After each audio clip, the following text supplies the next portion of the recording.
Hi all, a very good evening to all of you. कैसे हो आप सब लोग? Myself Chetan Garg and I welcome you all to our geometry gem series. यार, आज का क्वेश्चन ना काफ़ी अच्छा है। बहुत सारे वेज हैं आज के क्वेश्चन को करने के, but trust me, it is not at all an easy question. Easy question बिल्कुल भी नहीं है, ठीक है। तो क्वेश्चन काफ़ी सारे स्क्वायर्स हैं एक रेक्टेंगल में, है ना। तो let's see what exactly is the question. तो कुछ ऐसा क्वेश्चन है। तो basically let's say this A B C D is a square. मैं आपको क्वेश्चन एक्सप्लेन कर देता हूँ एक बार।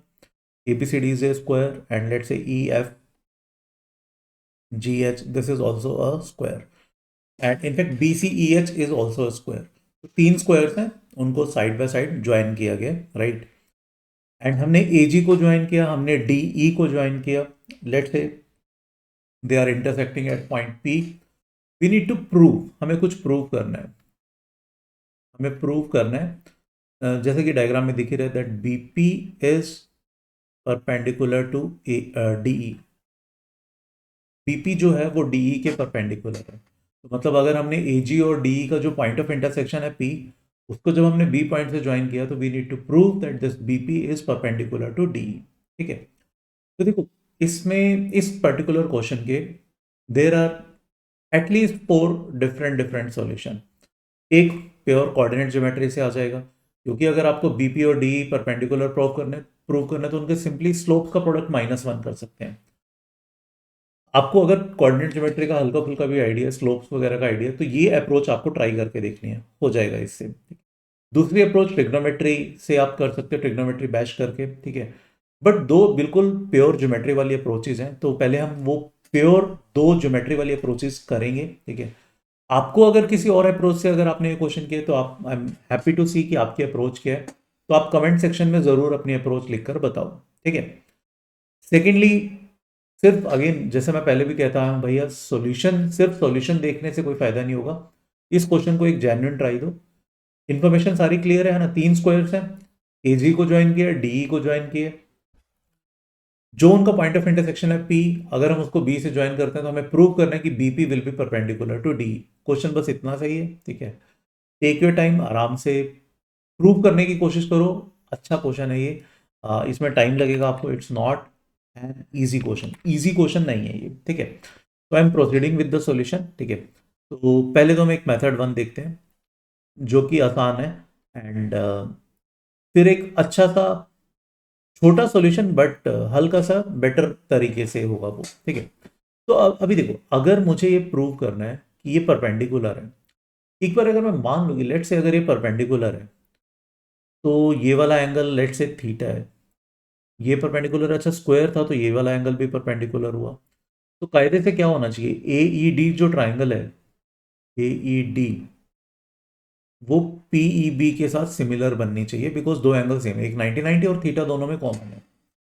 तो इनडायरेक्टली मैं ये प्रूव कर देता हूँ कि जो पी ई बी ट्राइंगल है वो ए ई डी के साथ सिमिलर है, ठीक है।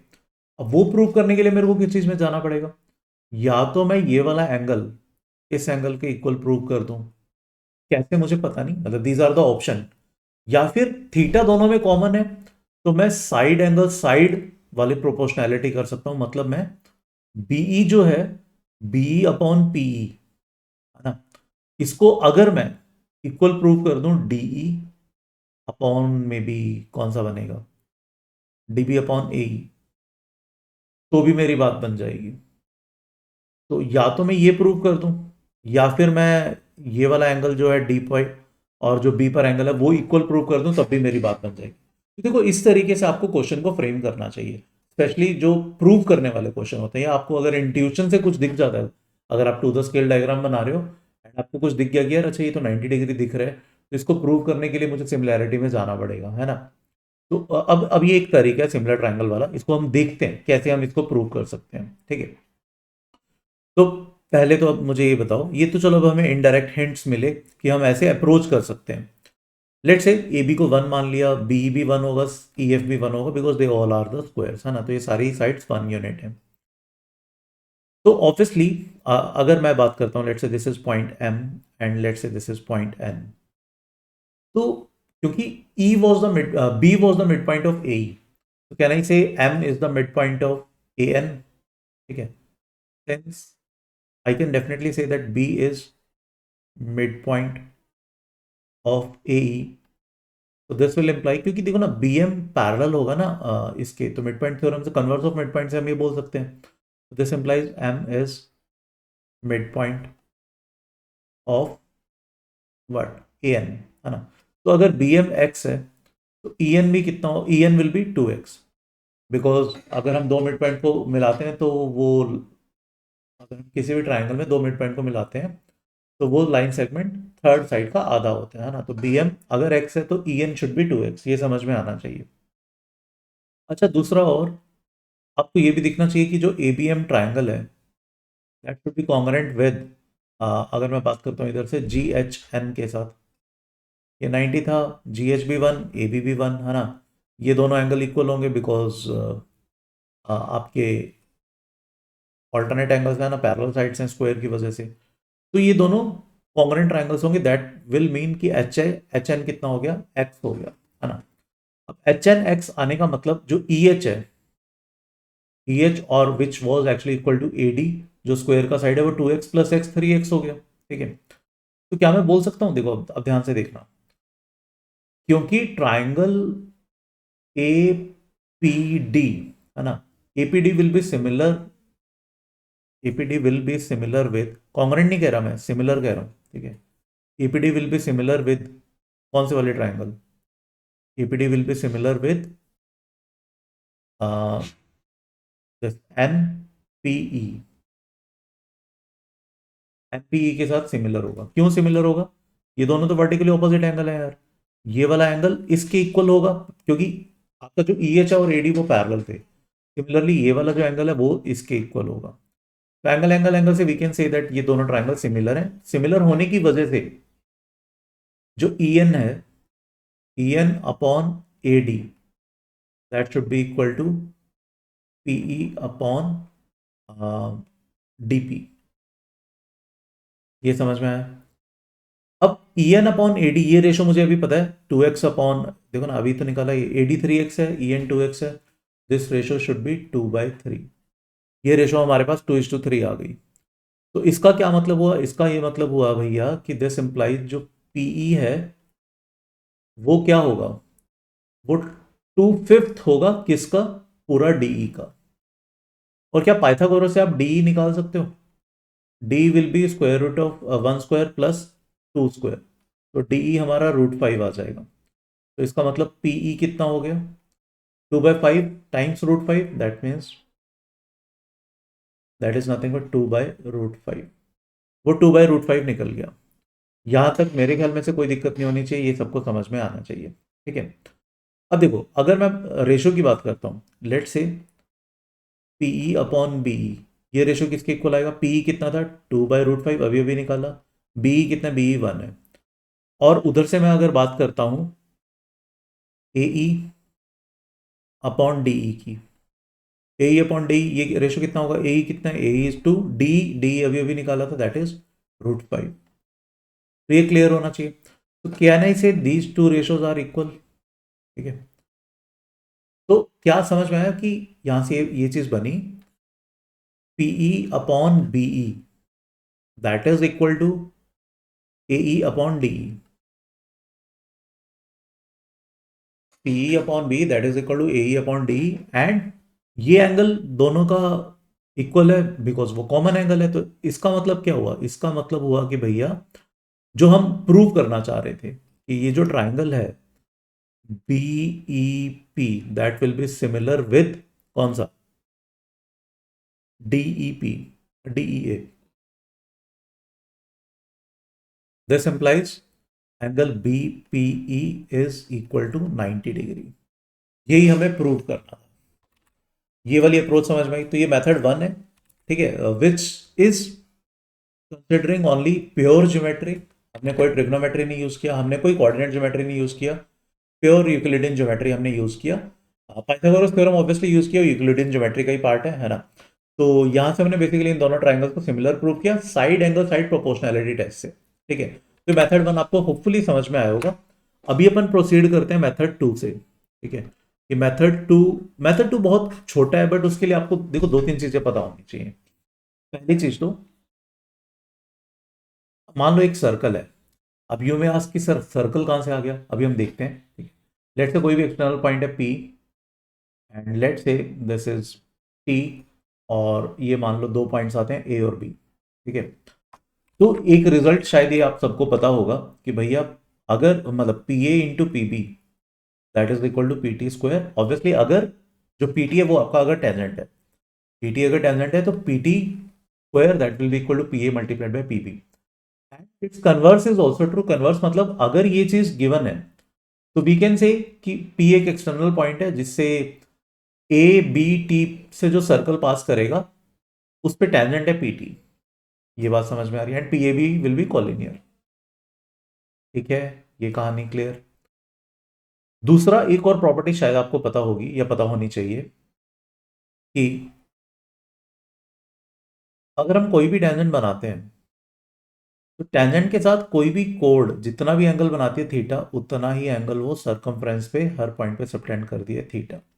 ये प्रॉपर्टी भी क्लियर होनी चाहिए। ठीक है, अब इसका कैसे यूज होगा, कहाँ यूज होगा, अभी हम देखते हैं। लेट से मैं इनका नाम कर देता हूँ A B C D, and let say this is E F G H. Let say this point is P. ठीक है, अब देखो, क्या आप मुझे बता सकते हो व्हाट इज डीबी, और you can say DB square. Let say this is 1 unit 1 unit 1 unit 1 1 1 1 1, ये सब 1 यूनिट मैंने मान लिया। ठीक है, यू में आपकी सर 1 यूनिट ही क्यों, अरे आप के यूनिट मान लो, एक्स यूनिट मान लो, कोई फर्क नहीं पड़ेगा, बिकॉज कोई और हमें लेंथ नहीं गिवन है ना। तो DB square will be √2 square that is equal to 2। तो क्या मैं इसको लिख सकता हूं BE multiplied by B F, वो वैसे भी लिख सकते हैं इंडिपेंडेंट ऑफ दिस वैल्यू, है ना। DB square is √2 times A D square, है ना। मैं आपको चलो बता भी देता हूँ, dB square is √2 times A D square, and that will be twice of A D multiplied by AD. 2AD is nothing but BF, and AD is nothing but that is also equal to BE because ये सारे squares थे। तो यहाँ से अब क्या हो गया, DB square is equal to BF multiplied by BE। तो काफी हद तक कुछ ऐसा रिजल्ट दिख रहा है। ठीक है, तो अब इस कहानी का क्या मतलब हुआ, अब यहां से आप यू कैन कंक्लूड कि B एक एक्सटर्नल पॉइंट है और वो DEF का जो सर्कल होगा उस पे BD इज अ टेंजेंट। ठीक है, so we can conclude that BD is tangent to a circle passing through, कहाँ से, passing through D E and F। ठीक है, समझ में आ रहा है, तो ये चीज क्लियर। अब DE उस सर्कल की एक कोड है, तो टेंजेंट के साथ अगर ये थीटा बना रहा है तो DE कोड सर्कमफ्रेंस पे हर पॉइंट पर वो ही सेम एंगल बनाएगी। अब मुझे सर्कमफ्रेंस पे और कोई पॉइंट तो पता नहीं, बट F पॉइंट पता है, तो आई कैन डेफिनेटली से कि ये जो DE कोड होगी वो F पॉइंट पर भी थीटा एंगल बना रही होगी, मतलब this angle will be theta. तो ये दोनों एंगल थीटा होंगे। आई होप ये कॉन्सेप्ट समझ में आ रहा है। ये हमने इन्हीं दोनों चीजों का यूज करके अभी अप्लाई किया। ठीक है, क्लियर। तो ये वाला एंगल थीटा, ये वाला एंगल भी थीटा। अब देखो, अब आगे क्या किया जा सकता है, अब मैं इस चीज को एक बार इरेज कर रहा हूं। अब यहां से व्हाट वी कैन डू, देखो, अब ये वाला जो एंगल थीटा है, क्या यही एंगल इस इक्वल होगा थीटा के, ये समझ में आ रहा है।